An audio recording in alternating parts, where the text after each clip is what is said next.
Continuamos estudiando en los evangelios o el evangelio de Mateo, que es en el que estamos ahorita poniendo nuestra atención. Y ya la semana pasada comenzamos a estudiar acerca de la oración del Padre Nuestro. Les di un pequeño adelanto en cuanto a la primera frase. Si me acompañan a Mateo capítulo 6, por favor, que es donde vamos a estar estudiando un ratito este pasaje. Vamos a ver muchos otros pasajes. Les voy a pedir que sean ágiles el día de hoy con la Biblia, porque vamos a ver algunos pasajes que son importantes y que nos van a ayudar a poder tener un mejor acercamiento en cuanto a la oración con nuestro Dios, ¿sí? Entonces, si me acompañan a Mateo capítulo 6, voy a leer a partir del verso 5. Dice, y cuando ores, no seas como los hipócritas, porque ellos aman el orar en pie en las sinagogas y en las esquinas de las calles para ser vistos de los hombres. De cierto os digo que ya tienen su recompensa. Mas tú, cuando ores, entra en tu aposento y cerrada la puerta, ora a tu Padre que está en secreto, y tu Padre que ve en lo secreto te recompensará en público. Y orando, no uséis vanas repeticiones, como los gentiles que piensan que por su palabrería serán oídos. No os hagáis, pues, semejantes a ellos, porque vuestro Padre sabe de qué cosas tenéis necesidad antes de que vosotros le pidáis. Vosotros, pues, oraréis así. Padre nuestro que estás en el cielo, santificado sea tu nombre. Esa es la primera frase que enseña el Señor Jesús. Y no es que el Señor Jesús espere que repitamos la oración tal y cual está aquí, sino que nos da una guía, es una especie de títulos los que Él nos da para que nosotros podamos desarrollar una oración. Después, la segunda frase que menciona el Señor Jesús dice, eh, venga tu reino, esa es la segunda frase. La tercera, hágase tu voluntad como en el cielo, así también en la tierra. El pan nuestro de cada día, dánoslo hoy, y perdónanos nuestras deudas, como también nosotros perdonamos a nuestros deudores. Y no nos metas en tentación, mas líbranos del mal, porque tuyo es el reino, y el poder, y la gloria por todos los siglos.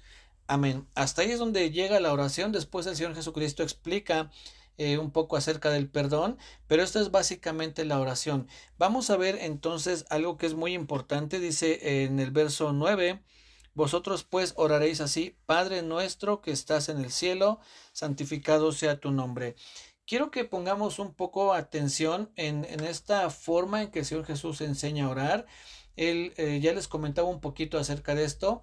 Él no dice que oremos Dios mío o Señor, sino que la forma en que oremos es Padre nuestro.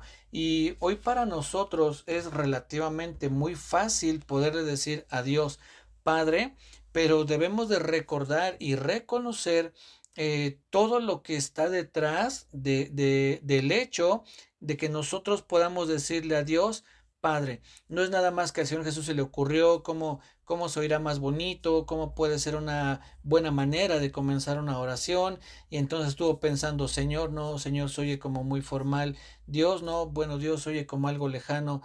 Padre, Padre, ok, Padre. No, no fue así.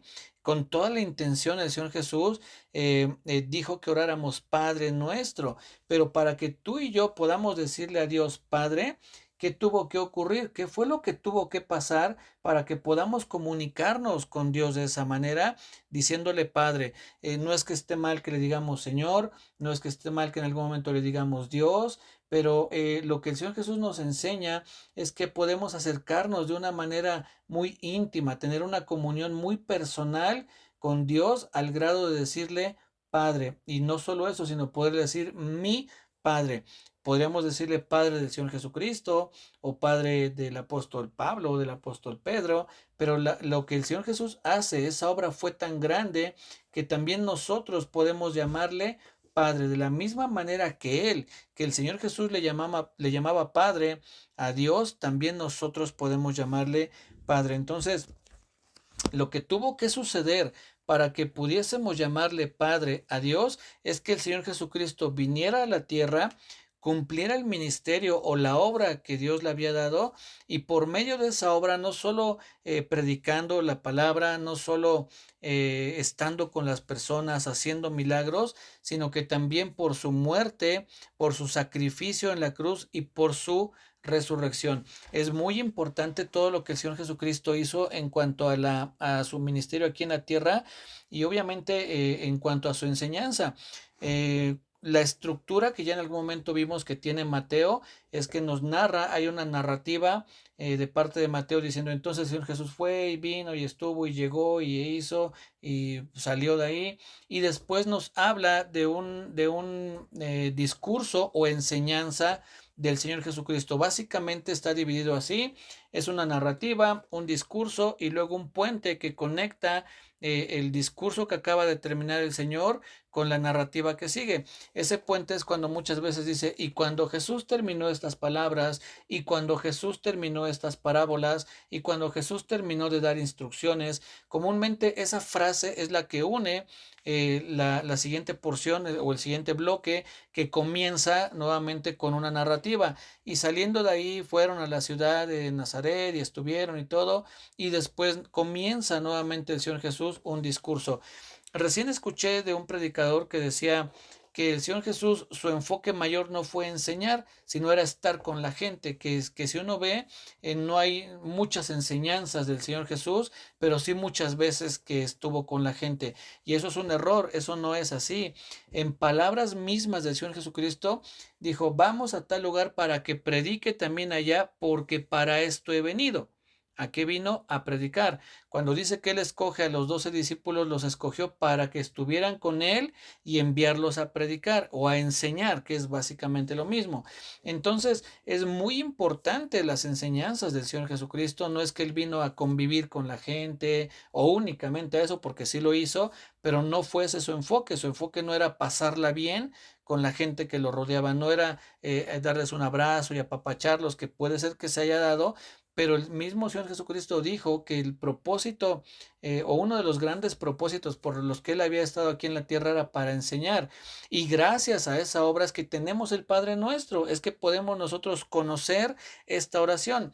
De otra manera, imagínense que el Señor Jesús solamente hubiera estado con la gente, pues platicando de sus problemas, es decir, los problemas de la gente, de sus dificultades, de sus enfermedades, de sus aflicciones, y no se hubiera dedicado a enseñar, no tendríamos enseñanzas del Señor Jesús, entre ellas pues el Padre Nuestro. Nos habríamos perdido de la riqueza de esta oración, de todo lo que esta oración incluye, y que es algo muy hermoso. Pero volviendo al punto, para regresar nuevamente al enfoque, es el Señor Jesús tuvo que venir a la tierra, tuvo que morir en esa cruz y resucitar para poder reconciliarnos con Dios, para poder quitar el pecado que nos separaba, y entonces que podamos decirle: Padre, Padre nuestro.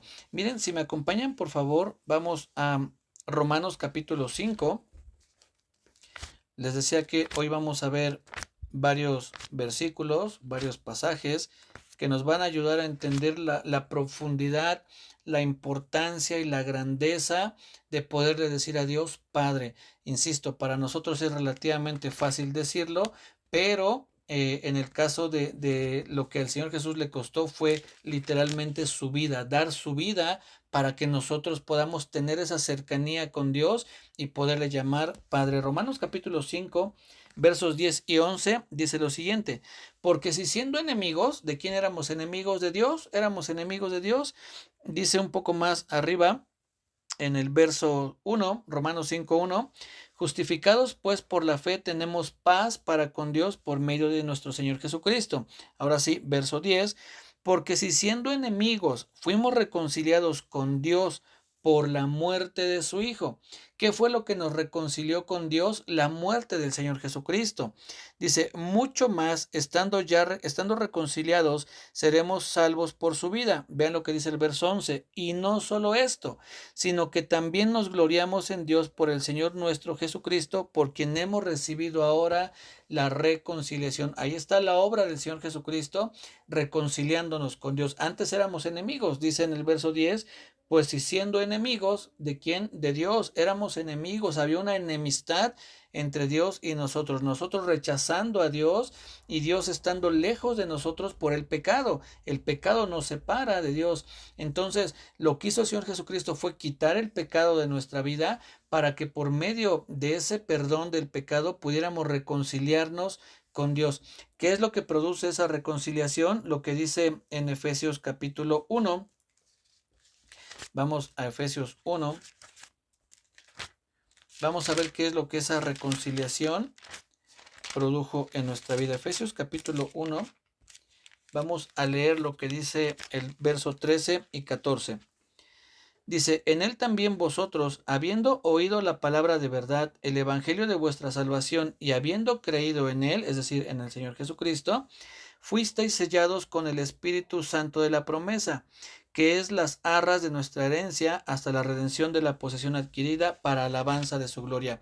Una vez que fuimos reconciliados con Dios por medio de la muerte del Señor Jesucristo, pero también por haber creído en el Señor Jesús, es decir, cuando nosotros creemos que el Señor Jesucristo es el Hijo de Dios que vino, murió, resucitó y que ese sacrificio me da el perdón de pecados y yo me arrepiento de esos pecados, cuando hay un arrepentimiento en mi corazón, entonces eso me lleva a que Dios me perdone, a que el pecado que me separaba sea quitado. En ese momento es cuando soy reconciliado con Dios. Y una vez que creo en el Señor Jesucristo y que soy reconciliado con Dios, Dios me da a su Espíritu Santo. Es lo que dice aquí en este pasaje que acabamos de leer, en los versos 13 y 14.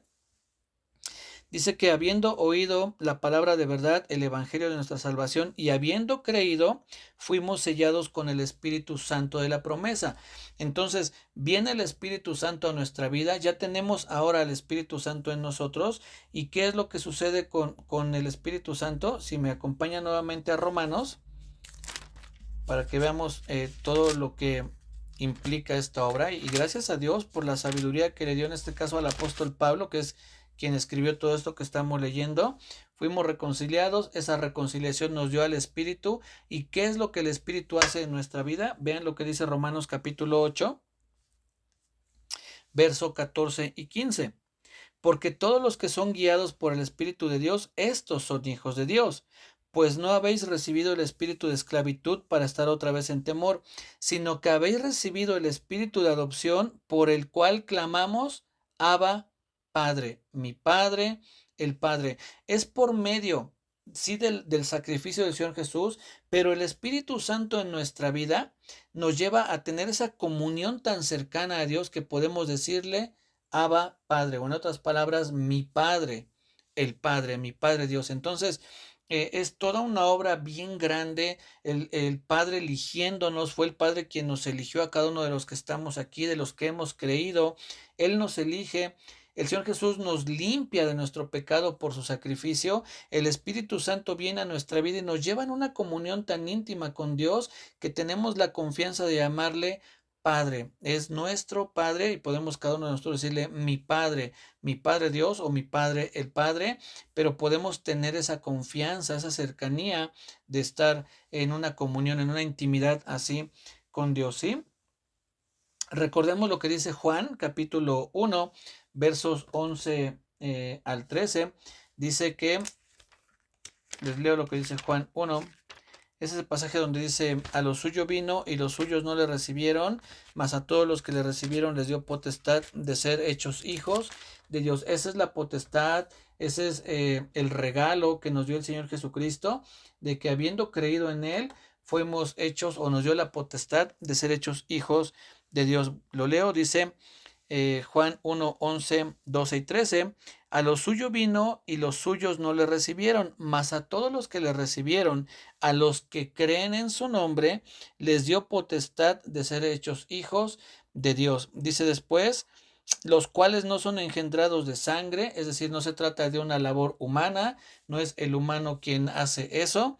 Después dice, ni de voluntad de carne, es decir, no es porque tus papás decidieron que tú fueras hijo de Dios, ¿no? Eso no se trata de una persona, no se trata de nuestros papás. Dice, ni de voluntad de varón, no es que tampoco tú o alguno o alguien haya decidido por ti. Dice después, sino de Dios. Dios mismo, la voluntad de Dios fue que creyéramos en el Señor Jesucristo y que fuéramos hechos sus hijos, nos diera la potestad de ser hechos hijos de Dios. Toda esa obra envuelve al Padre, al Hijo y al Espíritu Santo para que podamos llamarle Padre. Este pasaje nos dice que a todos los que creen en su nombre les dio potestad de ser hechos apóstoles o profetas o evangelistas o pastores o maestros o diáconos o ancianos. No, no es esa la potestad que nos dio, sino de ser hechos hijos de Dios.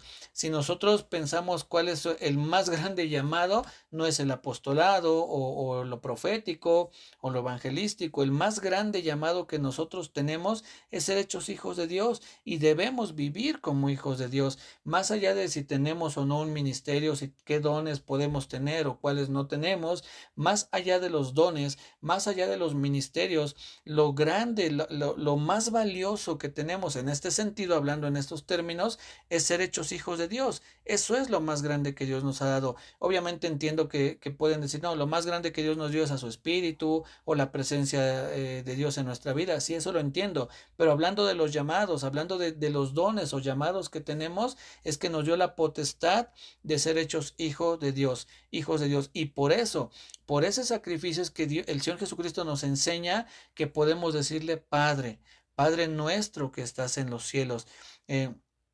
Les compartía que esa expresión cuando dice que estás en los cielos, lo que nos enseña es que no se está refiriendo a su padre José, a su padre adoptivo. Sabemos que el Señor Jesús, el padre adoptivo fue José, el esposo de María, pero él no se refiere a ese padre. Él no dice Padre que estás aquí en la tierra, dice Padre nuestro que estás en el cielo, refiriéndose claramente a Dios. ¿Por qué? Porque sabíamos o conocemos que había una controversia entre el Señor Jesús y los fariseos, pues ellos algo por lo cual querían apedrear al Señor Jesús es porque se hacía hijo de Dios. Dice que él siendo hombre, dice tú siendo hombre te haces hijo de Dios.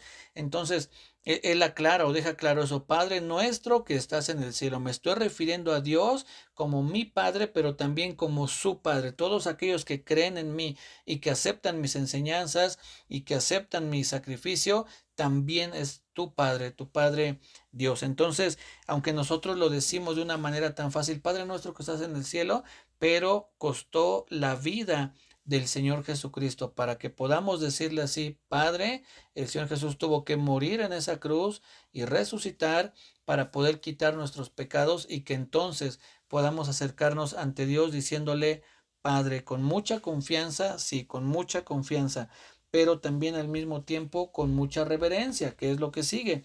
Después dice la segunda parte, santificado sea tu nombre. Tenemos muchísima confianza al grado de decirle, Padre, Padre mío, Padre que me escuchas, Padre que estás conmigo, Padre, yo te pido que me ayudes, Padre, en fin, lo que nosotros podamos decirle con mucha confianza, pero al mismo tiempo, mis hermanos, con mucha reverencia. ¿Por qué? Porque lo segundo que menciona el Señor Jesús después de decir Padre nuestro que estás en el cielo es santificado sea tu nombre. ¿Qué significa santificado? Una manera de entenderlo muy clara es como si dijéramos venerado u honrado sea tu nombre. Honrado, venerado sea tu nombre, exaltado sea tu nombre, adorado sea tu nombre. Es lo que nos está diciendo el Señor Jesús. Al menos podemos encontrar tres definiciones sobre santificar y eso en cualquier diccionario, incluso en un diccionario académico, encontramos definiciones que santificado quiere decir a ser santo. Eso es una de las definiciones. La otra es apartado, es decir, alguien que es apartado, es decir, es que él se santificó o se consagró, también se puede utilizar esa palabra.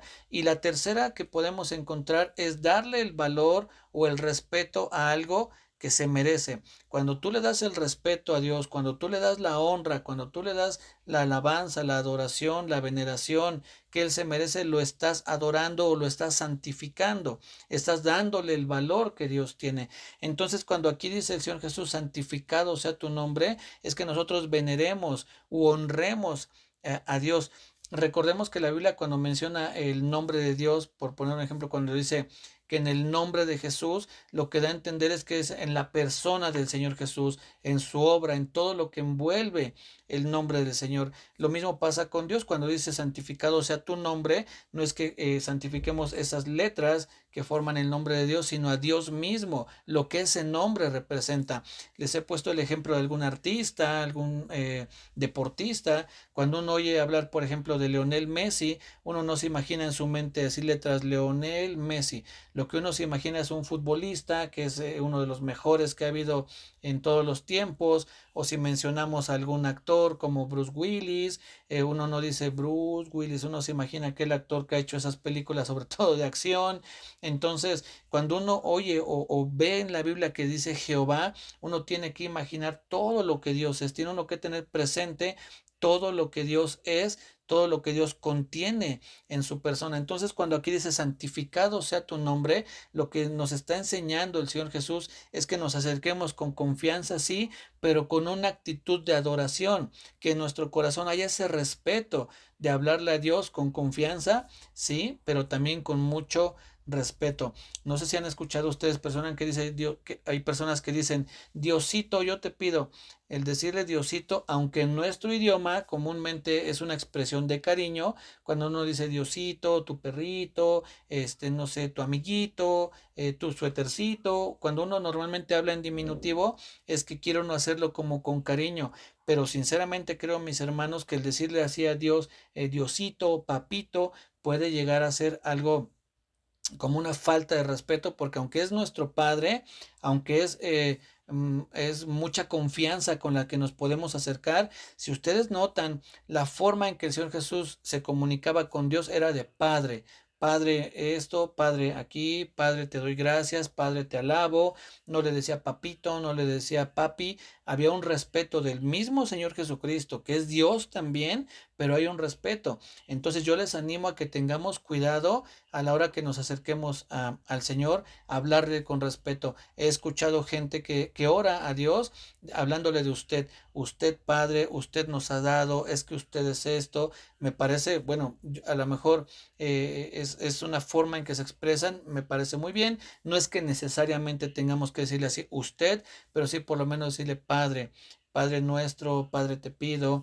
Entonces tengamos cuidado con la manera que nos acercamos a Dios, porque es el Dios, el Señor del cielo y de la tierra. El Señor Jesucristo dijo, te alabo, oh Padre, Señor del cielo y de la tierra. Es el que gobierna, el que manda en el cielo y en la tierra. Y aunque hay confianza, no, aunque podemos tener confianza, no seamos confianzudos. Eso es otra cosa. Una cosa es la confianza y otra cosa es el confianzudo. Yo les animo que tengan cuidado y mejor nos acerquemos a Él o nos dirijamos a Él diciéndole Padre o Dios o Señor, pero cuidado con esas expresiones que pueden en algún momento ser como una falta de respeto a nuestro Dios, ¿sí?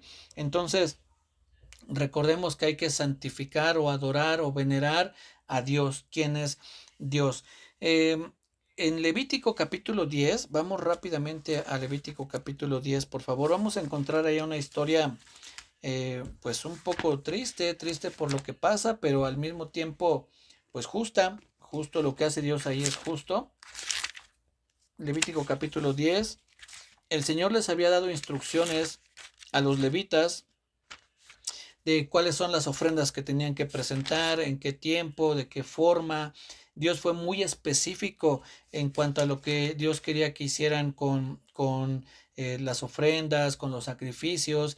Y resulta que dos hijos de Aarón deciden en algún momento ofrecer o presentar fuego extraño, como aquí dice Levítico 10, verso 1.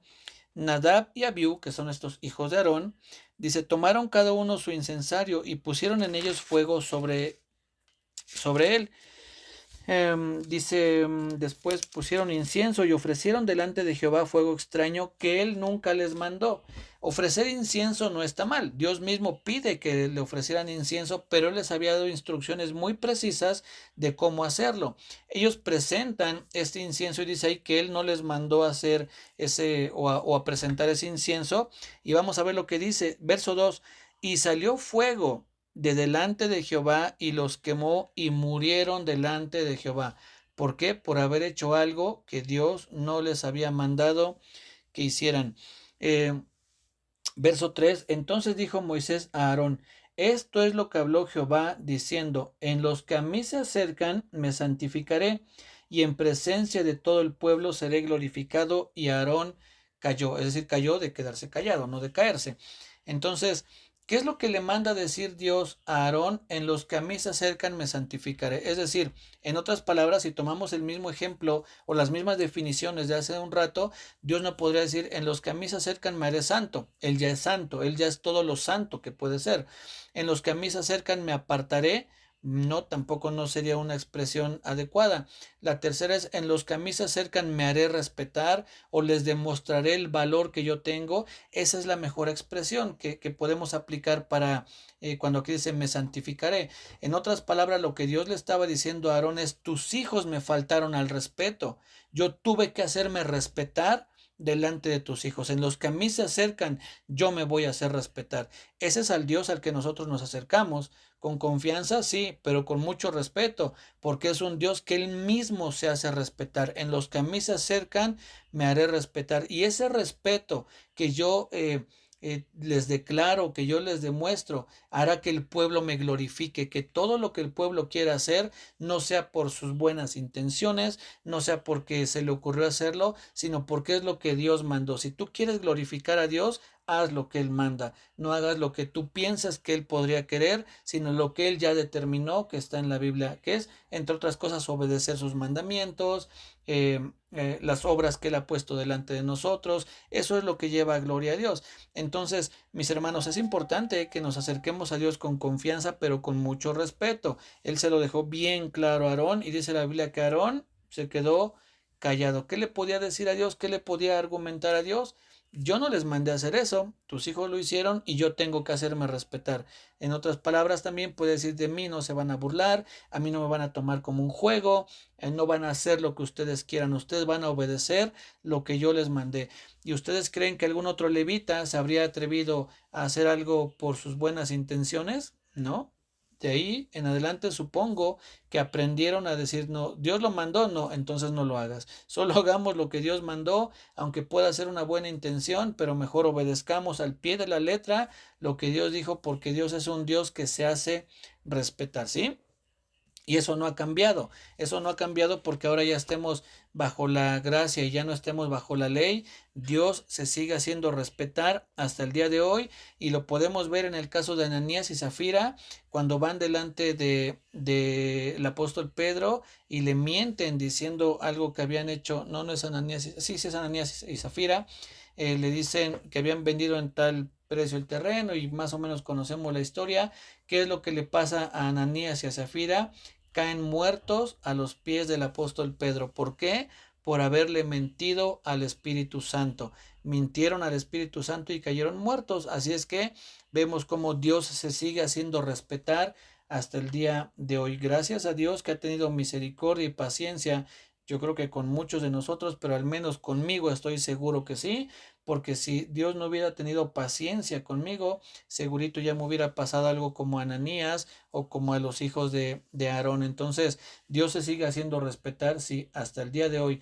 Así es que, vuelvo a decirlo, nos acercamos con confianza, pero con mucho respeto. Y la forma en que nosotros vamos a adorar a Dios, dice el Señor Jesús a la mujer samaritana que Dios está buscando adoradores que le adoran en espíritu y en verdad. ¿Cómo es en espíritu? Pues desde nuestro interior, desde lo que hay en nuestro interior, desde nuestro corazón, pero también las obras que hacemos, esas obras llevan gloria a Dios. El Señor Jesucristo en Juan 17, si no mal recuerdo es verso 3 o verso 4, dice, Padre, la obra que me diste que hiciese, dice, yo te he glorificado, he acabado la obra que me diste que hiciese. Yo te he glorificado. ¿Cómo lo glorificó? Obedeciendo, haciendo la obra que me diste que hiciese. O en otras palabras, te he obedecido. Nosotros podemos decirle, Padre, la forma en que te he adorado en espíritu es con la reverencia que hay en mi corazón al acercarme a ti, con el agradecimiento, con el respeto que hay en mi interior, yo te adoro, pero también te he adorado con las obras que hago. ¿Cuáles obras? pues lo que tú me mandas, todo aquello que tú me has mandado hacer, todo lo que yo puedo encontrar en la Biblia que debo obedecer, esa es la forma en que adoramos en verdad, en espíritu, en lo que hay dentro de nosotros y en verdad en las obras que yo hago y que deben de glorificar al Padre. Pero ahorita enfocándonos en la oración, ¿cómo puedo yo santificar el nombre de Dios? ¿Cómo puedo venerar el nombre de Dios? Pues reconociendo, conociendo primero y reconociendo lo que Dios es. Les voy a dar algunos ejemplos y no sé si nos alcance el tiempo para poder ver todos los pasajes, pero vamos a ver una forma en que le podemos decir santificado sea tu nombre o venerar quién es Dios, es reconocer los atributos de Dios. Por ejemplo, la Biblia dice que Dios es amor y uno puede decirle Padre nuestro o Padre mío que estás en el cielo. Tú eres amor, tú eres un Dios de amor, tú eres un Dios que me ama a pesar de lo que soy, que expresaste tu amor hacia el mundo dando a tu Hijo para que muriera en esa cruz. Señor, tu amor es inigualable, tu amor es tan grande y enfocamos ese atributo de Dios que es el amor.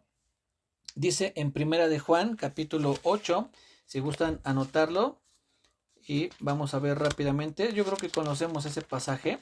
Es donde dice justamente que Dios es amor. Primera de Juan, capítulo 4, verso 8. Dice, el que no ama no ha conocido a Dios, porque Dios es amor. Y después en el verso 16 dice nuevamente, y nosotros hemos conocido y creído el amor que Dios tiene para con nosotros. Dios es amor. Y el que permanece en amor, permanece en Dios y Dios en él. Aquí está un pasaje que ustedes pueden anotar para que digan, Señor, tu palabra dice, escrito está que tú eres amor. Y yo exalto ese amor tan grande, tan perfecto que tú tienes. ¿Qué más es Dios? Dios es santo.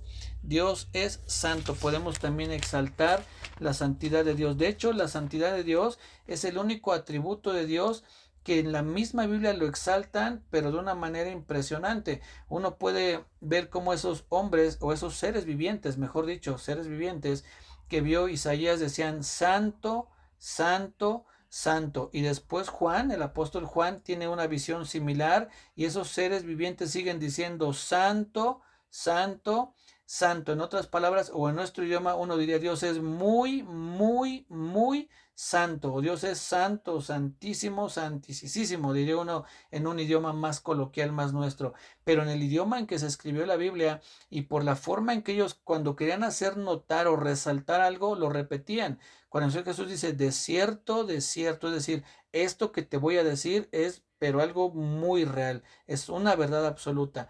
De cierto, de cierto. O cuando Él dice, aquellos que me digan, Señor, Señor, ¿por qué esa repetición? Porque hacían énfasis. Aquí dice, santo, santo, santo. No dice Dios es amor, amor, amor, o Dios es bueno, bueno, bueno, que sí lo es, que sí es amor, sí es bueno, pero enfocan mucho Dios es santo, santo, santo.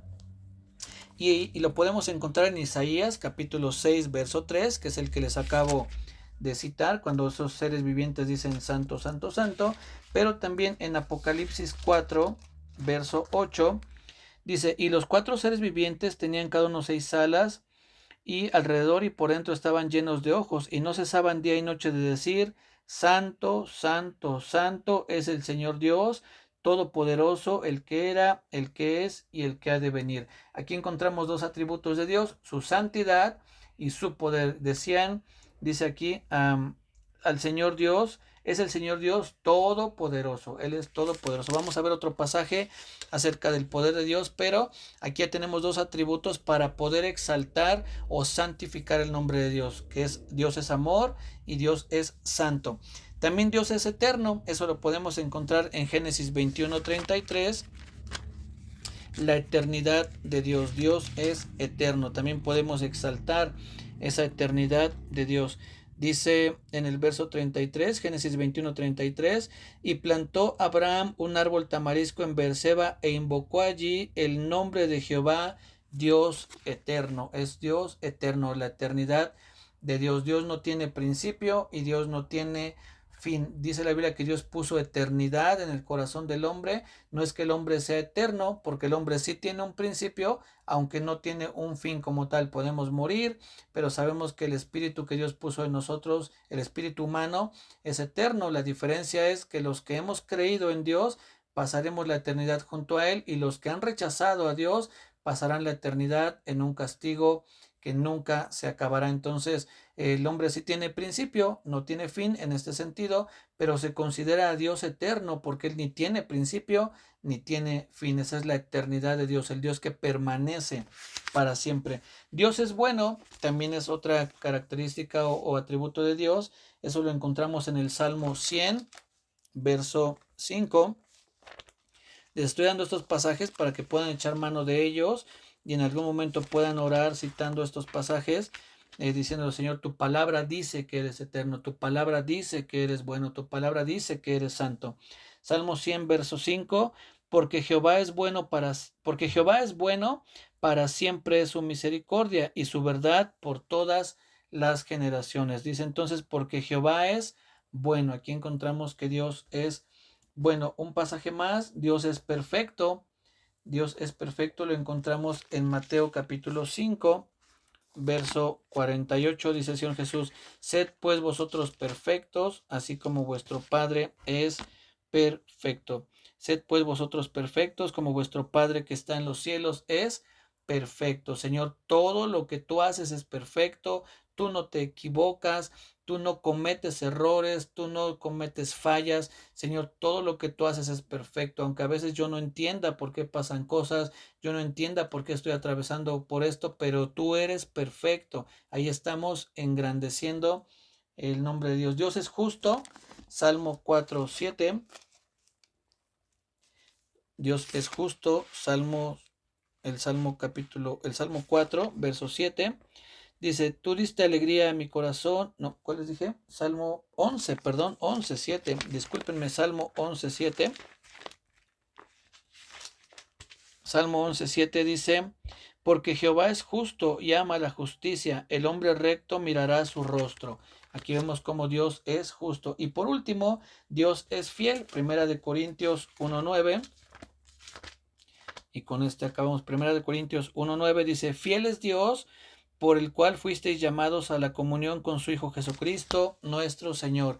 Señor, tú eres fiel, tú nunca me vas a abandonar porque tú eres fiel, tú cumples lo que dices, tú eres leal, tú no eres un Dios traicionero, no eres un Dios que no cumple lo que promete. Si Dios lo dijo, Él es fiel para cumplirlo. Así es que podemos ver aquí algunos ejemplos de la forma en que podemos acercarnos a Dios para santificar su nombre, con mucha confianza, pero con mucha reverencia, reconociendo los atributos de Dios, su bondad, su eternidad, su santidad, su fidelidad, su omnipotencia, su omnipresencia. Hay muchos más ejemplos que podemos tomar, pero con estos creo que ya tenemos un buen material para poder acercarnos a Dios en oración. Y esta es la primera parte. Padre nuestro que estás en los cielos, santificado sea tu nombre, bendito, bueno, glorioso, grandioso, perfecto, santo, todo lo que le podamos decir de sus atributos. Cuídense mucho, que Dios les bendiga. Nos vemos el martes, primeramente Dios. Que tengan un bendecido fin de semana. Dios les bendiga.